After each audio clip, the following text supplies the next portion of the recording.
نمرد آزمائی کا وہ جذبہ اور حوصلہ موجود ہے۔ پہلے شعر میں زمانے کی الزامات کو دور کرتے ہیں، یعنی بہت طرح کے جو ہے آپ سمجھ لے گا، پڑھے ہیں بک نا۔ چلیے ٹھیک ہے، ماشاءاللہ۔ چلیے پھر ہم چلتے ہیں، اس پر بھی دشمنوں کا کہیں سایہ پر ہے۔ یہ غزل کا نام ہے نا؟ ایک منٹ آپ کو بتا رہے ہیں، دیکھیے تو اس پر بھی دشمنوں کا کہیں سایہ پر ہے، تو جو لکھے ہیں خلیل الرحمن اعظمی، ان کو لیکھک کون ہے؟ تو خلیل الرحمن اعظمی جو غزل لکھے ہیں۔ چلتے ہیں سوال کی طرف۔ خلیل الرحمن اعظمی کی پیدائش کب اور کہاں ہوئی؟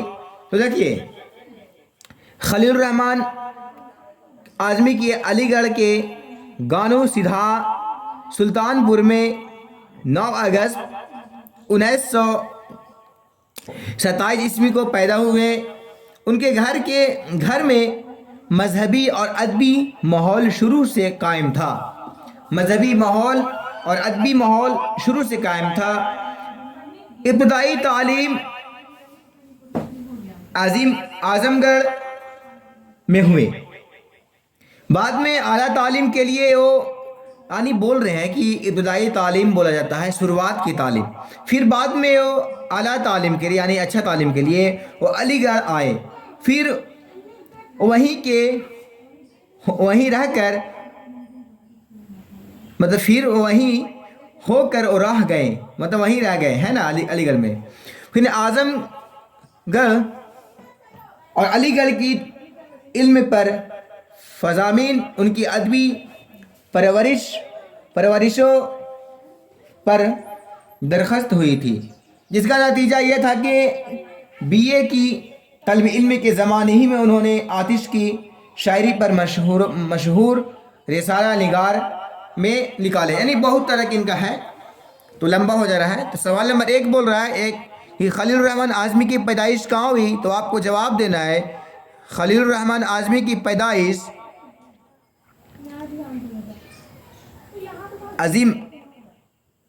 اعظم گڑھ کے قریب سدھا سلطان پور میں 1927 عیسوی کو ہوئی۔ سوال نمبر 2 بول رہا ہے کہ خلیل الرحمن اعظمی کس یونیورسٹی سے وابستہ تھے؟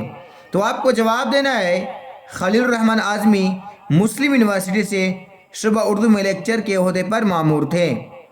علی گڑھ مسلم یونیورسٹی کے شعبہ اردو میں لیکچر کے عہدے پر مامور تھے۔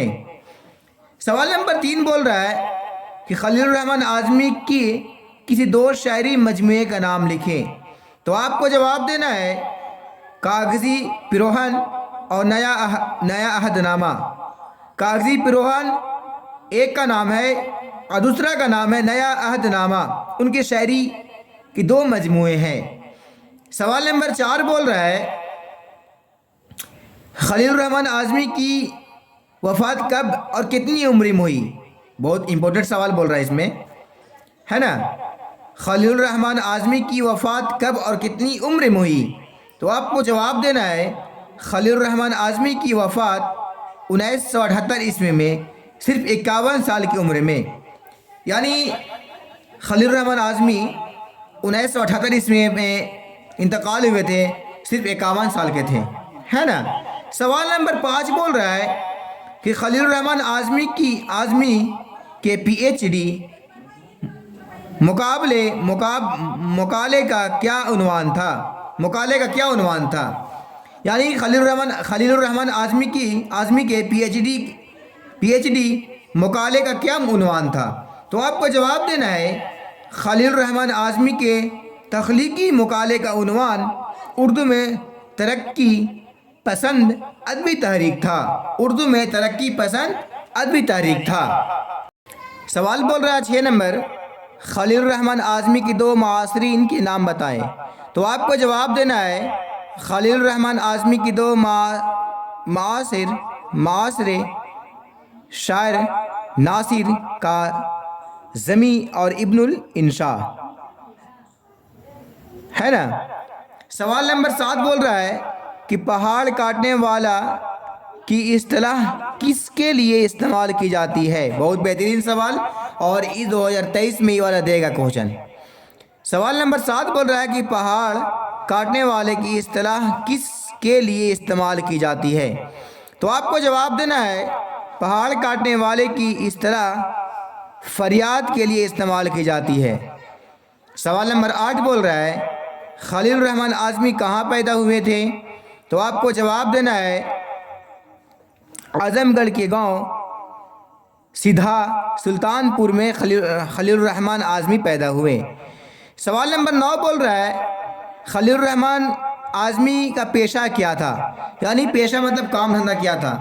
تو جواب دینا ہے آپ کو 9 کا خلیل الرحمن اعظمی کا پیشہ علی گڑھ میں تدریس کا تھا۔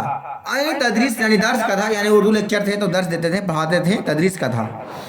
سوال نمبر 10 بول رہا ہے کتاب اور اردو میں ترقی پسند ادبی تحریک کس کی لکھی ہوئی ہے؟ کتاب اردو میں ترقی پسند ادبی تحریک کس کی لکھی ہوئی ہے؟ تو آپ کو جواب دینا ہے اردو میں ترقی پسند ادبی تحریک خلیل الرحمن اعظمی کی لکھی ہوئی ہے نا۔ چلیے ماشاءاللہ، پھر ہم چلتے ہیں سوال کی طرف۔ تو سوال نمبر 9 ہے غم ارشد، جو قطع تاریخ ہے، یعنی ایک غم لکھا گیا تھا غم ارشد، ان کا نام ہے قطع تاریخ، جو عطا ککوی لکھے ہیں۔ جو لکھنے والے کون ہیں؟ عطا ککوی، ان کو لیکھک ہے۔ تو دیکھیے تھوڑا سا بتا دیتے ہیں عطا ککوی کے بارے میں کہ میم سید شاہ عطاء الرحمن ہے، 17 ستمبر 1904 عیسوی کو وہ مردم خیز گانوں میں پیدا ہوئے، خیز گاؤں کا میں پیدا ہوئے۔ پٹنہ وہ شعبہ اردو فارسی بہار یونیورسٹی، یعنی بہت مظفر پور شعبہ فارسی پٹنہ یونیورسٹی، یعنی بہت ان کا ہے، تو اتنا لمبا نہیں بتائیں گے آپ کو۔ سوال طرف چلتے ہیں۔ تو اس میں سوال بول رہا ہے آپ کو، سوال نمبر 1 میں بول رہا ہے کہ اردو شاعری میں تاریخ گوئی کی روایت کی زبان کی شاعری کو توست آئی ہے؟ توست سے آئی، تو کیا جواب دینا ہے آپ کو اردو شاعری میں تاریخ گوئی کی روایت فارسی شاعری کے توست سے آئی۔ سوال نمبر 2 بول رہا ہے قانون داہ کو عرف عام میں کیا کہتے ہیں؟ قانون داہ کو عرف میں کیا کہتے ہیں؟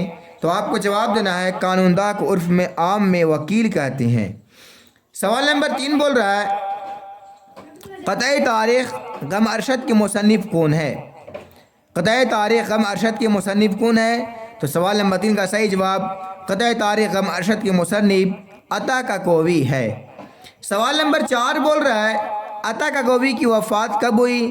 تو عطا ککوی کی وفات 1998 عیسوی میں ہوئی۔ سوال نمبر 5 بول رہا ہے باغ و بہار کے اعداد